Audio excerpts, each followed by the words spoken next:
Welcome to the channel. All right, as you guys see, we got something special here today. It's not the normal Ledsnbaggs shop here. So we have a special guest here. I want to introduce real quick. And we're gonna do a quick interview. But the person I want to introduce is my father, my dad. Some of you guys have met him. So Mr. Bird, Eddie, whatever you choose to call him. A person that has inspired me on riding motorcycles, on riding, the passion that I have for bikes. So, further ado, come on in. All right. What's going on, dude? All right, what you got going on today, man? You're looking at it. Just getting these down, put them away for the winter. There you go, there you go. So I appreciate you having us come into your shop here, or your home. We got two beautiful beauties behind us, and a lot of memories, a lot of miles that we have on both of these machines. What is one of the things that inspired you to start riding motorcycles? Probably my mom. Okay. She used to like to see the men ride motorcycles, and as I grew up, I got into riding motorcycles, and that's pretty much how I got started. That's how you got started? Well, it's a long story, but this is a short version. There you go. When I first started, I was more or less a speed freak. Okay. Okay. You guys call them ninjas, crotch rockets. We didn't have those back then, so we made our own. There you go. I had a Honda 74 Honda 750. It had a Harley rear end on it, and it had a Honda front end on it. And 90% of the time, I was in triple digits. Okay, if I wasn't in triple digits, I wasn't going fast enough. And then I blew the motor. Then I got into these. Got into the cruisers? I got into cruisers. Good thing that motor blew, huh? Pretty much. All right. So, you kind of swiveled into the second question. Once you blew the motor on that, I guess, did you work on the bike, or did you know how to do repairs on it, or did you trying to figure it out? That motor was shot. Okay. Okay, the heads was gone. The pistons, I had blew a big hole in the pistons, and I had got to the point where it was like, all right, I need to change something. Right. So my next adventure, I bought another 750, 81 750 Honda. Okay. But I had an Arthur Fulmer tour pack put on it. Had the Windjammer front end and the tour pack put on the back end. And then I started jumping states, so to speak. Okay. Traveling. Yeah, traveling. There you go.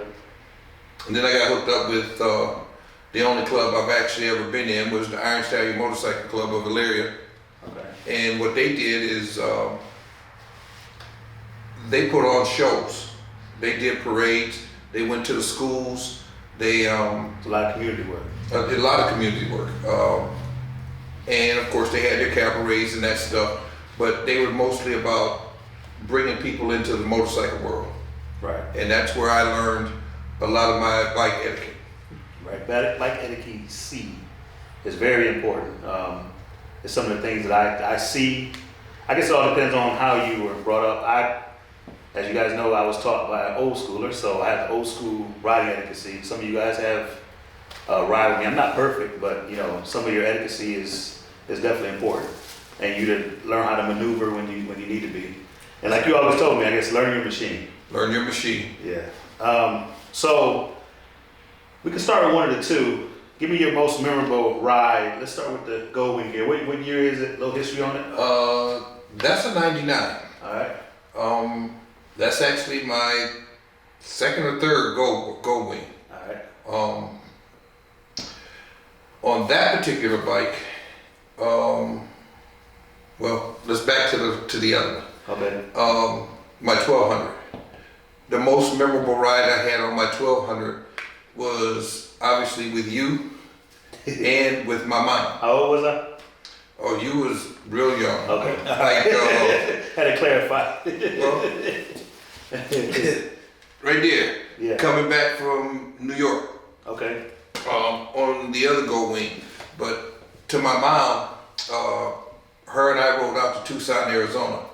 Wow. And that was a nice ride. It was a learning curve because I had to reteach her the whole bike deal as we rolled out there.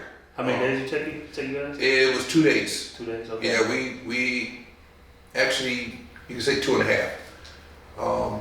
We rode from here to St. Louis, and from St. Louis to New Mexico. From New Mexico, we took it in. Okay. But that was a learning experience for me. But it was a good thing because I had Mom with me, Right. and that was something. She was in her late 50s. Right. That I didn't think anybody else have done, and I commend those that had a chance to ride their parents. Right. I actually rode my grandmother, which is my mom's mom, and they had to have a trustworthy son in order to get back there. Yeah, Okay. absolutely. Awesome.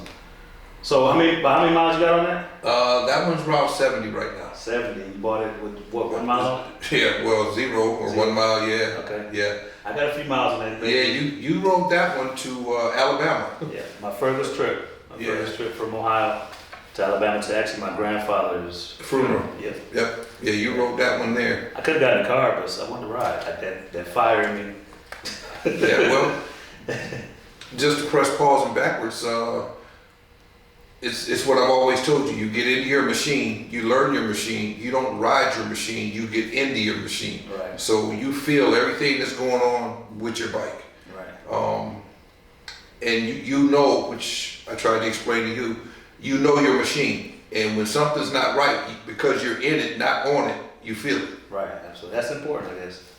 All right. And then let's swivel, I answered quite a few of those. Let's swivel over to the HD back here. What year is it?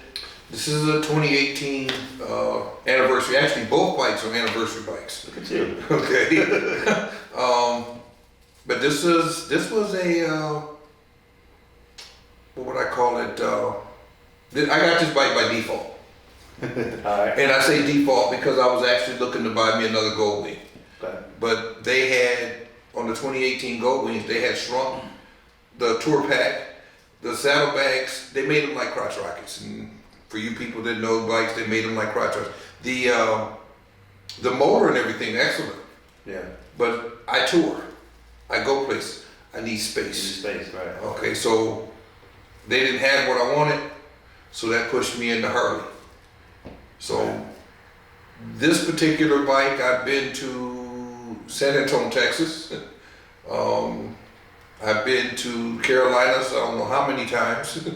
I've been to Canada, and I've been to New York. Okay.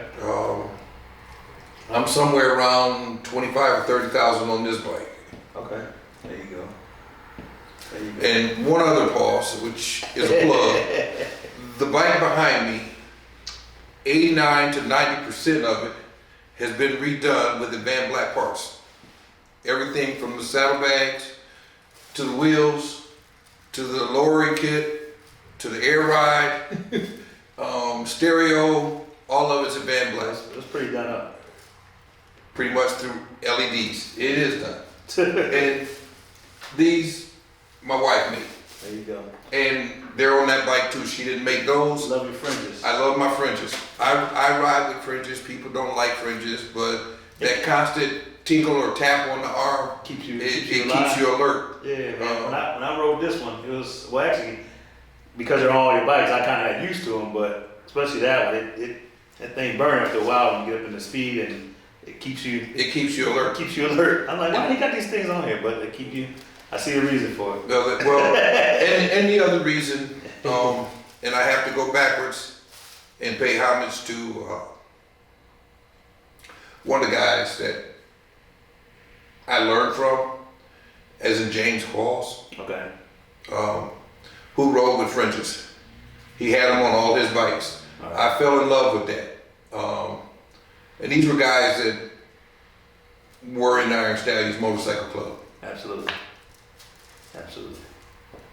I guess we'll swivel to the next one. What life lessons have taught you from riding? So from riding, like I guess what have you learned life lesson wise, or as far as when you know the urge in your body where you need to take a ride, and when you come back, it kind of reset or whatever the case may be. Well, if I'm understanding your question correct, Right. I didn't try to answer it. Right? there's a process that I go through that I call tune-up rides. Right. Okay, or saddle time. You must put in, my opinion, you must put in some saddle time if you're gonna do a long ride. It kind of takes the sting out of the distance. You learn how your bike is gonna run. You get your bike hot. You understand your bike at high speeds, or the speed that you normally ride, which is like 75, 80 miles an hour on the highway. Right. So you learn your bike. You learn how to maneuver your bike, but these are short runs. And when I say short runs, my average run for a short run is right around 150 miles. 100 on the small side. Yeah. I can remember back taking what I call tune-up rides when you were small. And we would ride to Columbus to go to McDonald's. Right. Okay. Past 100 McDonald's, we're going to Columbus. Well, it's Columbus, real short, quick. We go to Sandusky or something like that, but we never just stayed here. They were tune-up rides for me because I knew I had other rides coming that were gonna stick me out there. Which brings me to another point. When you were small, on that bike, we got up at like 6 a.m. and we went to Kentucky. Yeah. And we stayed pretty much all day in Kentucky. Small and younger, let's put that out there. Yeah, you were young. You were at a point where the helmet was oversized, and I had to pin you to the back seat at coming home. Right. Because you were asleep. I remember that ride. You remember that ride? And I had you counting the lightning strikes and stuff like that, and there was no hotels to stop at because coming through Columbus, it happened to be fair weekend, and all the hotels were taken. Yeah. But counting clouds at nighttime and lightning strike 2, 3, and Yeah. How many was that? I don't know. The main thing was, being from a safe standpoint, is I knew I had to pin you back because the helmet was too big. Right. And by the helmet being too big, I had to make sure the safety, we didn't snap your neck or put you in a compromising position. Right. But moving forward, learning some of those things and knowing when to take your rides, when not to, what the weather's going to be, because you pre-plan for the weather. Now they got cell phones that tell you. I still have an atlas in both of these bikes. Right. Okay. And actually, that brings up a big point. I don't know if some of you guys do it, but riding behind my dad, you also taught me how to read clouds. Yep. And the direction that you were going. And actually it's I don't want to call it a science to it, you can do it, but to learn the different clouds and know which way they're traveling. So taking a moment to study, because you think they're supposed to be going that way, but they're going north, then they cut back. So you taught me how to read the weather. I do want to thank you for that part. And even in a little city or a big city of Charlotte, or even wherever you're at, you can make it home without getting wet, or you may catch a rain, but 90% of the clouds go northeast. that's part of the science. That's part of the science. 90%. That's not always true, but 99% of the time, your clouds travel northeast. Right. Now the speed that they're traveling at is to be determined. Right. But if you're going northeast, then you have a certain amount of time to get through whatever area it is you're going through. That gap. Or you need to, the gap. Or you need to go a different direction to go around. So if you know you can't get through the cloud or get through that part, then you go behind it. Right. Okay. Or if you're fast enough, you go in front of it. Right. Or you stay in park. front of it. Well, yeah, you stay in front of it, exactly. Don't want to ride with it. No, you don't want to ride with it. And the other thing that I do, and I don't know if people actually pay attention, and I've taught it to you. If you get caught in a thunderstorm or rain, a bridge is not where you park. And I know people say they get out of the water and they pull over to the side. Well, just food for thought. if you pulled over, because you can't see, the car that pulls over, they can't see either. And by the time that they see you, they hydroplane. Right. Now, you could be standing on the other side of the guardrail, but now your machine is towed up. Yeah. Because they couldn't see you. Okay, and that's one of the things that So if you have to pull over, hit that guardrail to get your rain suit on or whatever you got to do and get on out of there. If you have to, but don't stay there. Yeah, no. I don't stop. You don't. Well, You don't stop. I don't stop. There's a running joke that I don't get wet, but I got a quick story. So we were on our trip to San Antonio, and some of you guys were on this trip, but it was starting to rain. So we pulled over. I couldn't see anymore. I couldn't see, couldn't breathe. It was wet, so I pulled over already wet to put the rain suit on. So everybody behind me pulled over. He kept going. Well, he got off at the next exit, which probably maybe a mile, 2 miles up the road, maybe even 5, maybe. And it was dry. And he was dry. But we were all wet, under our suits, on top of our suits, and he was dry. every one of them was wet. We was always like, what y'all doing? Why y'all keep going? Like, But when we stopped at the rest stop and y'all started putting all of that stuff on, I asked you why. yeah. And everybody said, because it's going to look at the radar, we're going to get wet. And I said, no, that's going like this. We going this way. And you guys put on your rain gear, I didn't. Yeah. And when y'all stopped, y'all got wet. I waited for y'all at the next exit. It is dry. It just is dry. That was a good one. That's a good joke. So, let's see. What advice can you give to somebody that's just getting into bikes? Or just starting off? I guess I don't want to say always from purchasing, but just maybe interest and then purchasing and then riding. Because you got several, you probably lost count of people under your belt as far as teaching how to ride. Yeah.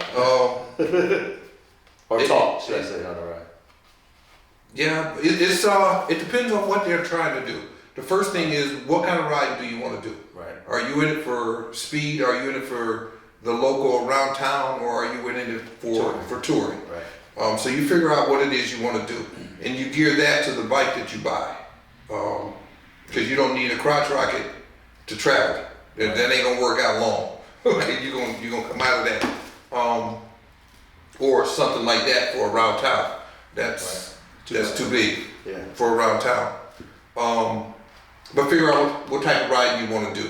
And then the bike that you go after is a bike that does that. Now, if you're somebody that wants to do a little bit of traveling and still ride around town, then you need something like a 750 or a Shadow or something of that nature. That you can actually throw bags across the back and you can do a little both. Or Fat Boy on the Harley side. Or Fat Boy on the Harley side, yeah. Road King, something like that. Yeah. But most important, I think the thing you need to do is learn the machine, learn how to operate your machine, and then learn the safety behind riding your machine.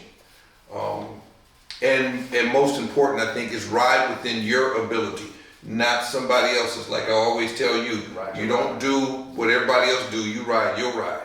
Right. So if they want to do 200 miles an hour, let them run. Yeah. Okay. Ride your ride. And if you don't feel the ride, don't get on the bike. Right. Yeah. And one of the other things is, once you stop respecting the machine, then you headed for an accident in most cases. Right. Because these things, they're machines. Right. And when you don't treat a machine, I don't care what it is, it could be a car. When you stop respecting the power that they have, then you put yourself in jeopardy for having an accident. Right. Absolutely. Since you said accident, so I'm just gonna say the question. So I had one. Well, no, I had a couple. You had a couple. So I guess how did you continue? I'm gonna say continue to stay.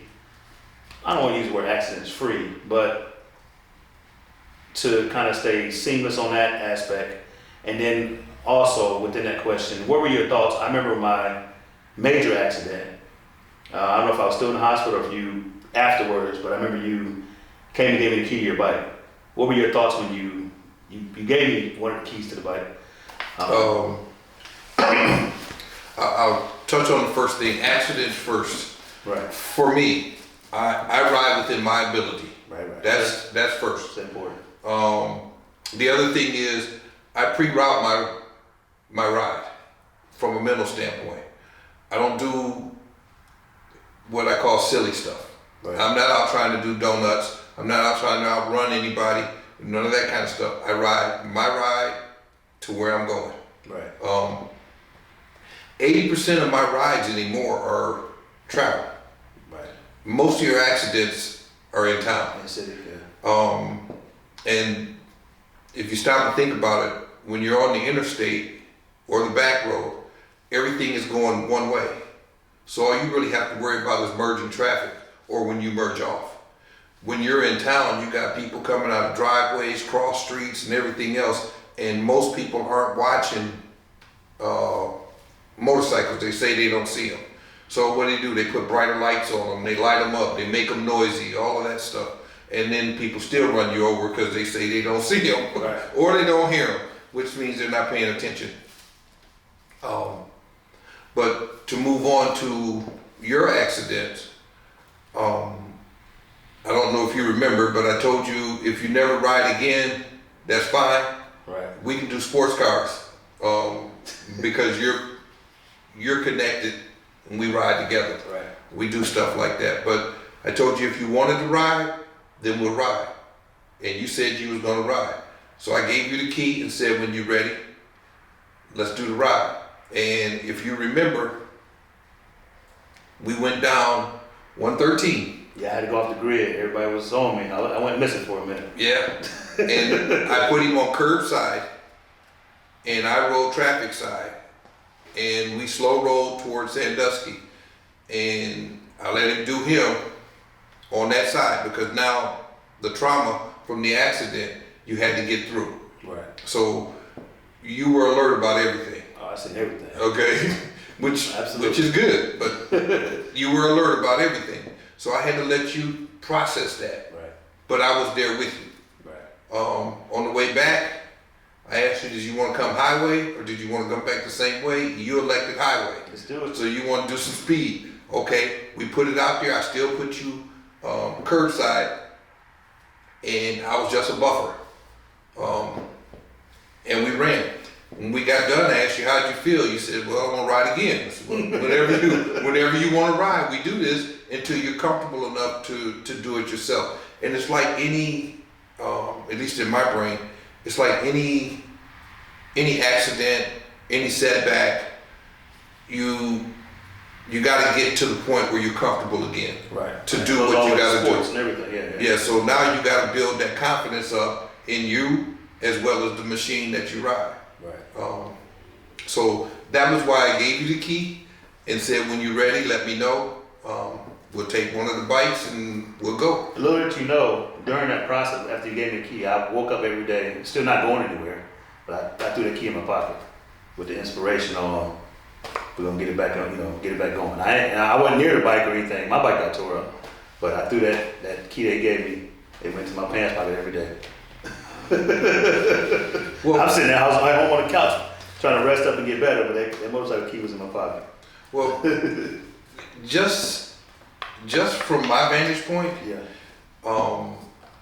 some of the people know and a lot of people don't know, but when he was born, and I'm gonna fast forward to the age of 3,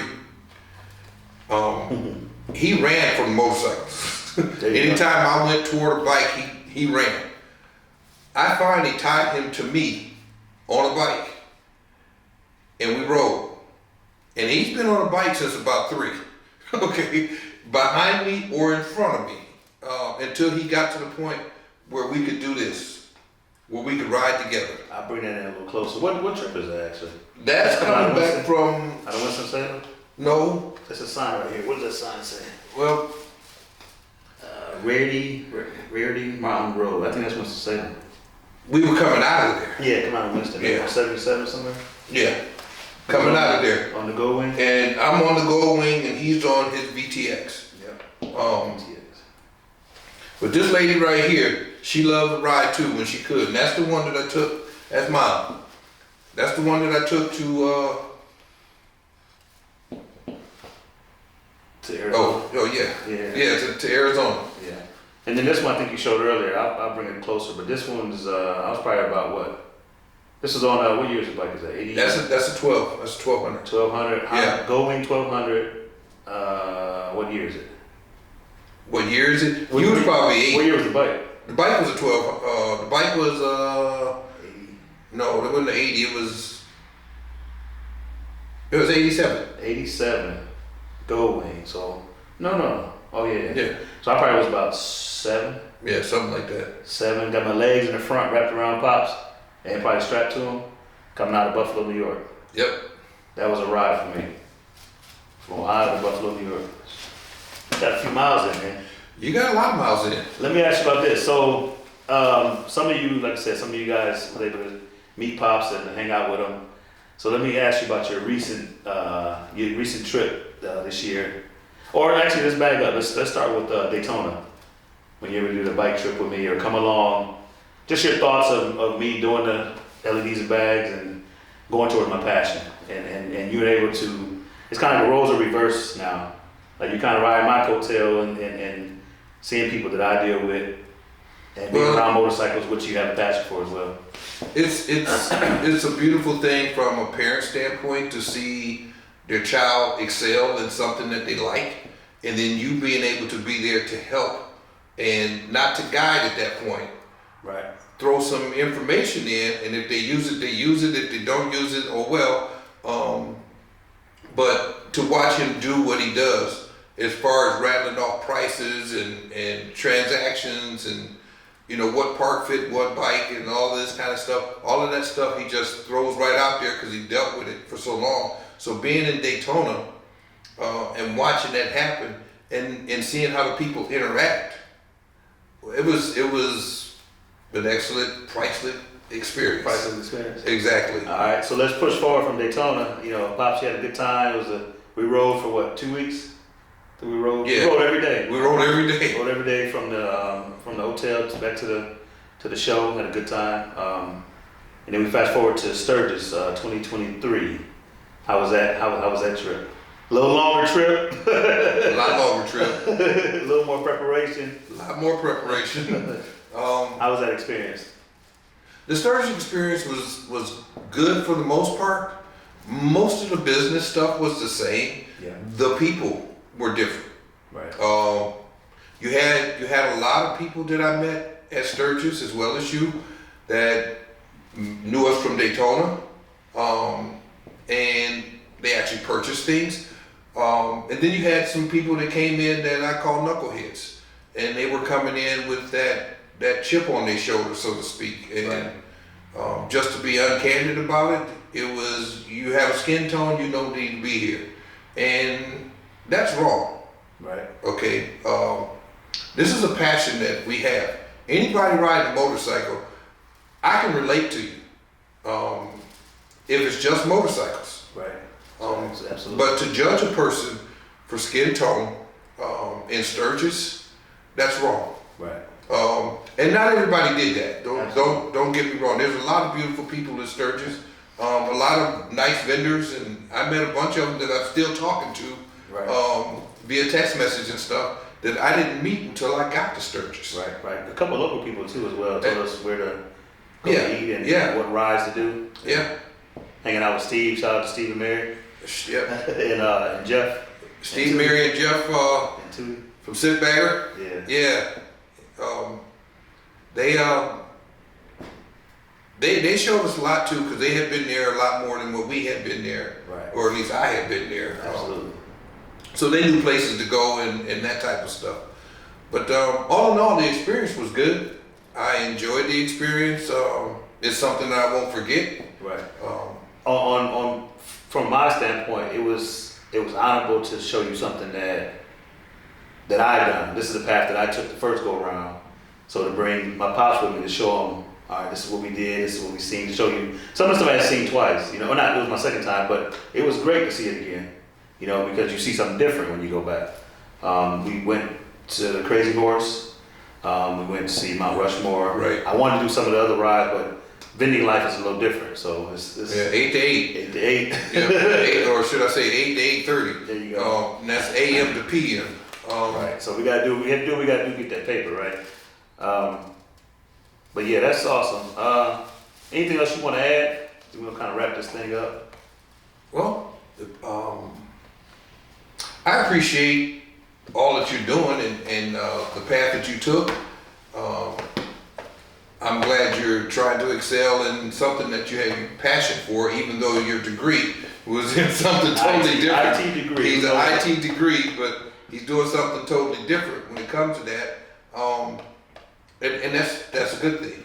I just say stay true to you. And for the people that are watching, stay true to yourself.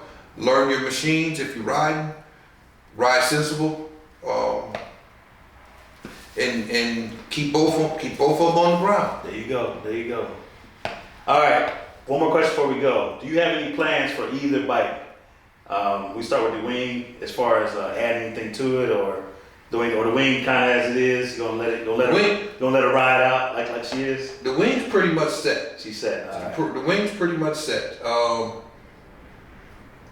There's nothing I really want to do to the Wing because most of the time when I'm on the Wing, I'm with the wife. Okay. When I'm hanging out with you guys and the other fellas, they're all on HDs or something of that nature.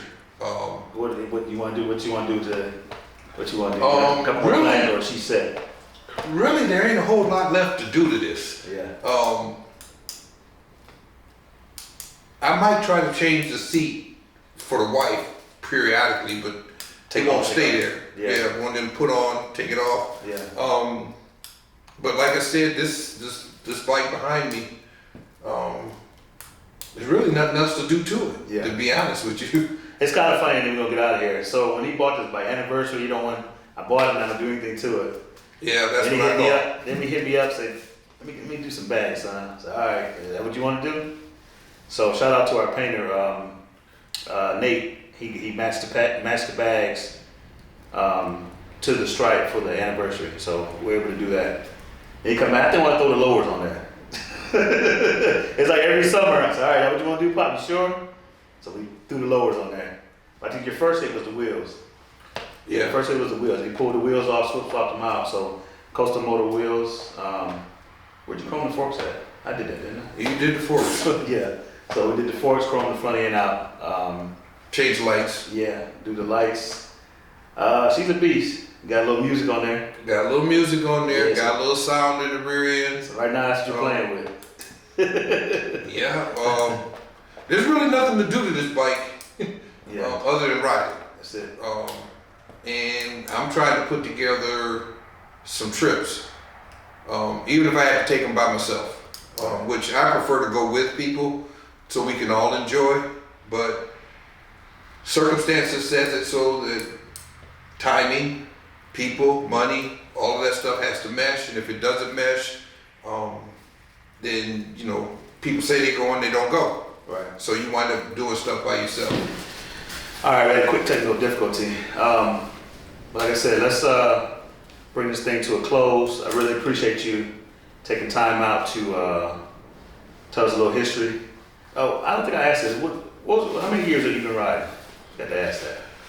Oh, you count them. It's been since 1977 is when I started. Sheesh. So 77, a lot of years of experience. So it's definitely honorable to have a jewel like that in my pocket to be able to learn riding, old school way, new school. Times kind of changed where I've kind of showing you things, and definitely you showed me to where I am today. So it's definitely honorable to still have a lot of guys that I come across. They ride with their pops that aren't here longer here. So I definitely honor the moments that we spend on twos, the miles that we get. So these are all memorable moments, and there's tons of pictures, other pictures, on all the bikes that I've had, quite a few. Yeah. And the bikes he had, the ones that for me coming up. But like I said, thank you guys for watching. Please comment, subscribe. So he'll be on the comments. If you have any other questions you want to ask him, he can chime in and answer those via the comment section. But like I said, thank you for watching, and I appreciate you. Everybody be safe, and we'll catch you soon. Peace. Peace.